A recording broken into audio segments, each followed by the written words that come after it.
I know that a lot of people might find this very interesting and excited about it. But hold on, it's not all Uhuru just yet. Peter Obi will have to go through the primaries at the ADC, a party that is, birds of different feathers. So it is yet to settle. The cloud is still very, very hazy for them at this moment. One thing is important to note, that there is always a primaries, and he will not only be the person that will run for the primaries at that level until a flag bearer of that party emerges. Now there is one person I would like you to listen to this clip. His name is Right Honorable Rotimi Amaechi. He also contested in 2023 and came second behind President Bola Ahmed Tinubu of the leading party today, the APC. This much is what Rotimi Amaechi said on that day. Your Excellency, in my 57 years of existence, I want to tell Nigerians and the delegates who are here, don't vote for me if I'm not qualified. Your Excellency, I want this debate or discussion or campaign to be about our referendum, to be a referendum on our performance. Your Excellency, Well, for some, that was the best speech of that night. Unfortunately, there was a lot of power play and there was a lot of money play during that primaries that saw the election of a president in our country today.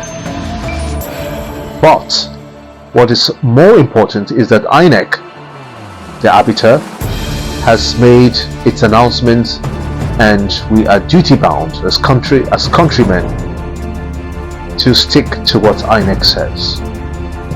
Pure and simple. It will be unconstitutional for anyone to think otherwise. Perhaps that's the reason why the ADC is today the talk of town. And with Peter Obi in the center of it all, there are two other major players. Don't forget. You have Atiku Abubakar, and then you also have El Rufai. Very interesting. Atiku Abubakar contested under the PDP platform for the 2023 presidential elections, and he lost to Bola Ahmed Tinubu. Now the question that many people are asking today is, if in 2027 you have an Amaechi and then you have an Atiku and you have a Tinubu, who amongst these three do you think will get the presidency? That's a food for thought on one hand. Secondly, I'd like you to reflect about the situations in Nigeria today, because the 2027 presidential elections will be determined all fulcrumed on the economy, security, poverty in the land, as well as job creation. These are the things that make up largely the minds of the people when they go out to cast their votes.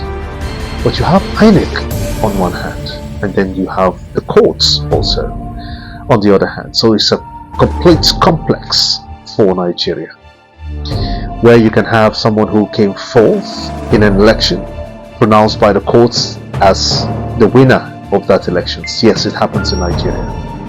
We saw an example in Imo State at some point. But let's keep that aside for now and focus on 2027. What are the pros and the cons? When you look at the optics, does the APC stand a chance against an opposition? Does it stand a chance against a coalition? Don't forget that what brought the APC into power was the coalition of the CPC and the ACN, and they were able to wrest power from the PDP. The PDP was just so arrogant and so docile in administration for the good of this country. So what did Nigerians do? They decided that we can have this normal, and they voted them out. The vote was just so glaring, there was no mistake in it. And President Goodluck Jonathan at the time had to, give in. Buhari came in, the economy became somehow worse, but for some, it was better, just as we have it today. What will 2027 bring to the table for you and for me? If you are excited about 2027, if you are contented with what is happening in the country today, then sure, status quo must be maintained. Other than that, the vote is in your hands. This is as sure as the rising sun for tomorrow. But we'll wait and see how the primaries of the ADC plays out. If Peter Obi becomes the flag bearer, so be it. If Rotimi Amaechi becomes the flag bearer, so be it. Or perhaps an Atiku Abubakar could be what Nigeria needs. In all situations, don't forget, the youths are important in this. Don't forget, you the youths, you're the ones who flooded and made that ADC platform to crash online.